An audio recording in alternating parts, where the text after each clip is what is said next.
Hello, and welcome to a very special 5-minute episode of the False Prophets podcast.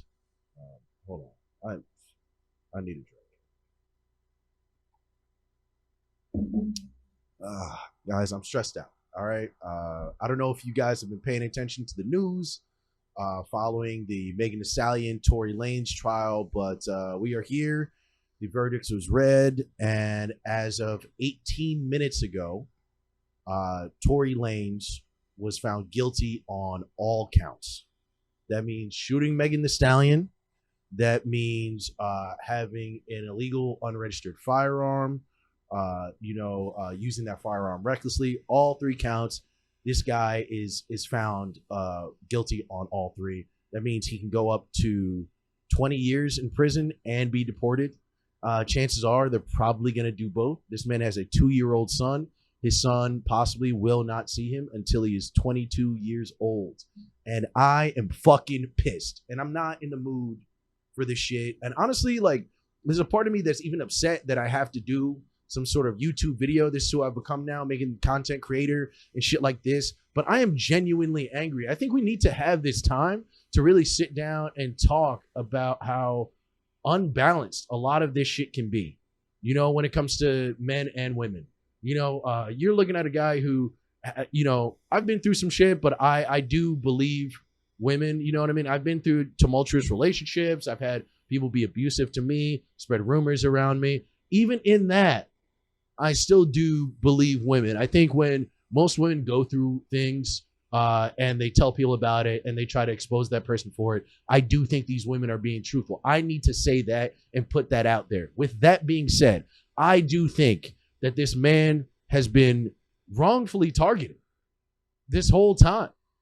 Wrongfully targeted. I think we've all seen it happen over the last 2 years, right? The whole thing comes out, right? There's all this hysteria around it. Nobody knows what's happening, blah, blah, blah. Then all of a sudden she says, Tory shot me. Then she says, Tory shot me, but I didn't see anyone actually shoot me. Then she says, well, I don't really know what's going on. It was all kind of a blur. I was really drunk. Then she says, Tory shot me, but, I still don't remember. I was really drunk. Then she goes on Gale and they start asking her all these questions and all this, that, and the third. And they're like, hey, did you have a relationship with Tory? She says, no, that's crazy. I never had relations with this man. We all know she had relations with this man. This is a laundry list of lies that this woman has told on television, on Instagram, on Twitter, every place that we can all publicly see and decipher for ourselves, right? Including the courtroom. They brought up all of her all of her contradictions and her wrongdoings right then and there. Not to mention, you have her best friend or ex-best friend, Kelsey, who during this whole entire time has been saying that Megan is not telling the truth. You know what I mean? Megan is not being real. She's trying to dramatize certain things. She's not elaborating on the wrongdoings that she has done, right? And on top of that, her friend Kelsey goes to the stand, gets immunity, right? And then through immunity, says that she never saw Tory fire the gun. She was really drunk last night. Yes, they did get into a fight.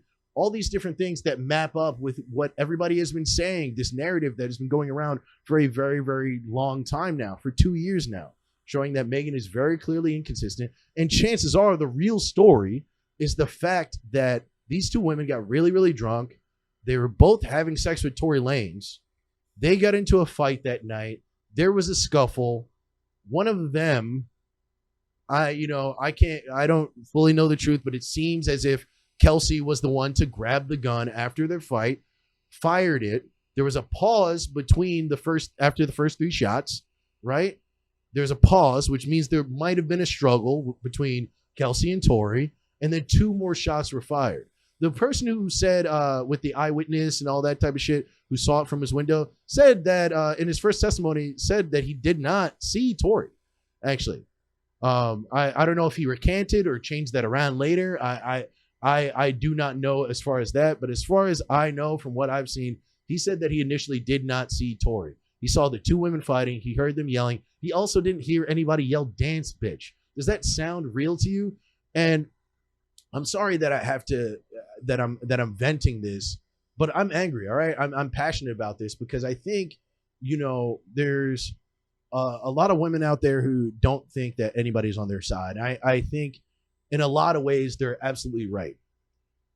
But at the same time, men go through a lot of shit too, in the sense that a lot of times if a woman says something, especially in the right setting, maybe not in normal life, but when it comes to entertainment of any kind, and I mean famous people all the way down to where I am, content creators, comedians, we live in this realm where if a woman says anything that is ultimately true, and it doesn't matter how much proof that you have, you did it. And you need to sit there until you admit that you did it. And I think that is what we're seeing. And even more so because it is a black man. Okay. And they're trying to weaponize the pain of black women to put him in prison. This is fucking awful. This is fucking wrong. And I honestly, I'm dumbfounded. I'm dumbfounded by this whole thing. Guys, we are going to be shooting a new episode of the False Prophets podcast. Possibly tomorrow, talking more and more in depth about this stuff, because we just shot an episode about an hour ago talking about it and talking about the verdict and how he's clearly going to be not guilty. Obviously, that is no longer the case. So we have to do something to talk about this, discuss this.